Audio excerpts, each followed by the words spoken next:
Modern day theologians will stand in the pulpit and say, just love everybody. Open your arms and accept everyone. Why can't we just all get along? But is that what the Torah teaches?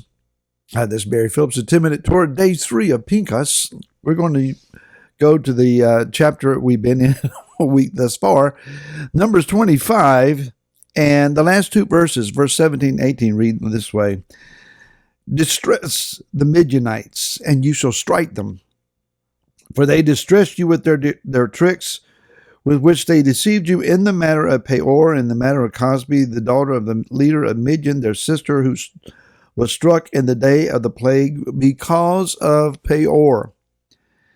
Yah uses this word here, at least in this particular translation, of distress. King James, I believe, uses the word vex. The idea is found from the Hebrew word sorar, and it can mean a couple of different things. One is to bind something up or to tie it up, to restrict it, or to more firmly attach something.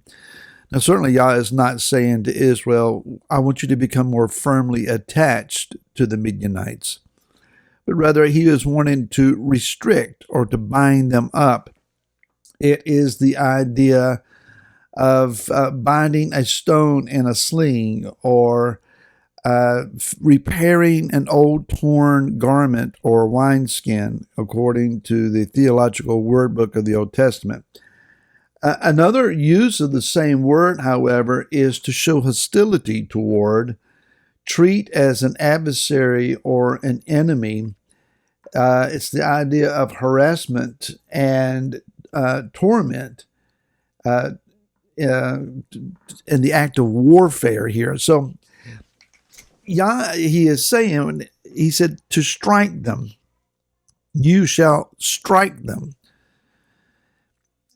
There are certain things that are worth fighting for, over, or about. When one is engaged in warfare, then the most basic human instincts began to kick in. We're not talking about a refined lifestyle, nice dining, comfortable beds. It's fight or flight. It is rugged, instinctive responses to whatever stimulus is coming toward us, and we have to fight for our lives, which at times means taking another life. Again, this is in warfare and combat. Yah is saying here to Israel, it's time to distress them, to harass them, to provoke them, to besiege them, and ultimately engage in a battle. So as you read this, you would think that the very next thing that you're going to read about in the narrative is that they have gone over into the camp of the Midianites with drawn swords and charged in, and they slaughtered everybody. They do indeed eventually engage in this warfare. But the next thing that takes place is that there is a census of all the tribes, another counting. Thus the word in the English translations for the book, Numbers. We're looking at numbers again. And there's a comparison in the census from the tribe that they are now as to what they were initially. How many men have they gained or lost in the process? And so Israel finds themselves a new fighting force. This is not the original fighting force. These are new men. And the purpose of it is then shown to be, now we know how to divide the land. Wait a minute, I thought we were counting the number of men that we were going to carry into battle against the Midianites. No, the purpose is to know how to divide the land according to the proportionate size of each tribe. What Yah is saying to us here is the reason that you are fighting is not anger. And it's not even so much about revenge although there is some recompense that needs to be brought about here, some sense of justice for what was done to Israel. But the purpose for which you fight is that you might take the land. It is to understand that this is about gaining your inheritance, not just winning the next battle. So there is a principle that we should apply from this to ourselves. Now, none of us are looking forward to any state of life where we would have to draw weapons and use them against anyone. And not advocating any violence here and not suggesting that you do so over any disagreement of any sort. But the principle is that in the spirit, in the process of engaging your adversary, and we have to remember, we have actual adversaries.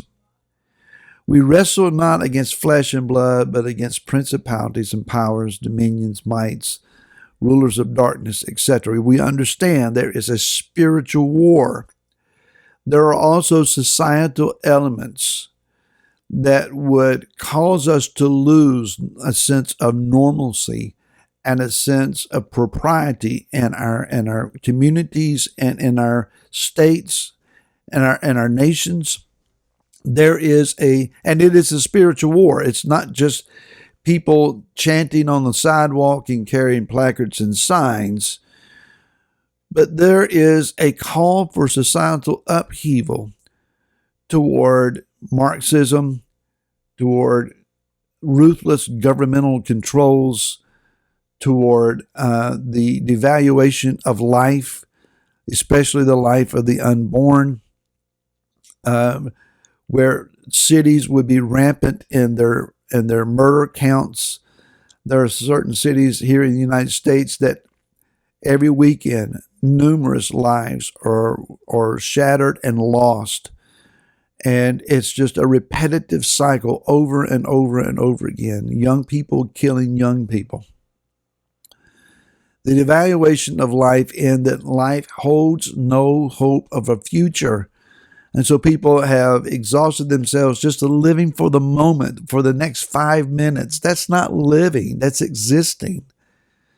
These are things that are needing to be addressed with a voice that cries out for hope, with life, with light, with ambition, with a proclamation of the word that a kingdom is coming, a rectification of the earth, a reestablishment of justice in the earth.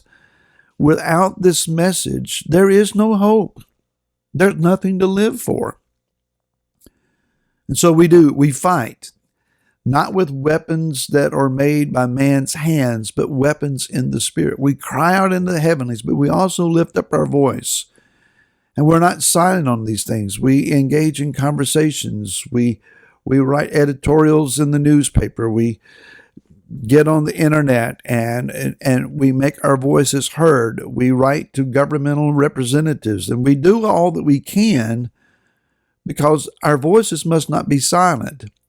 Jan says, distress them. Don't sit back and allow the world to dictate how the world's going to be. Yah has put us here to make more than just a small ripple on the pond, but rather a tidal wave. And it starts off with a smaller effort, and then it builds in its momentum.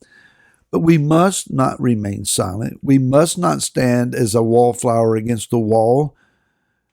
We cannot be apathetic, or we will become pathetic. Yah is calling you and I to be the diffusers of his presence into the communities in which we are a part of. And so his command here is, realize what they did to you. Realize the time that they took from you.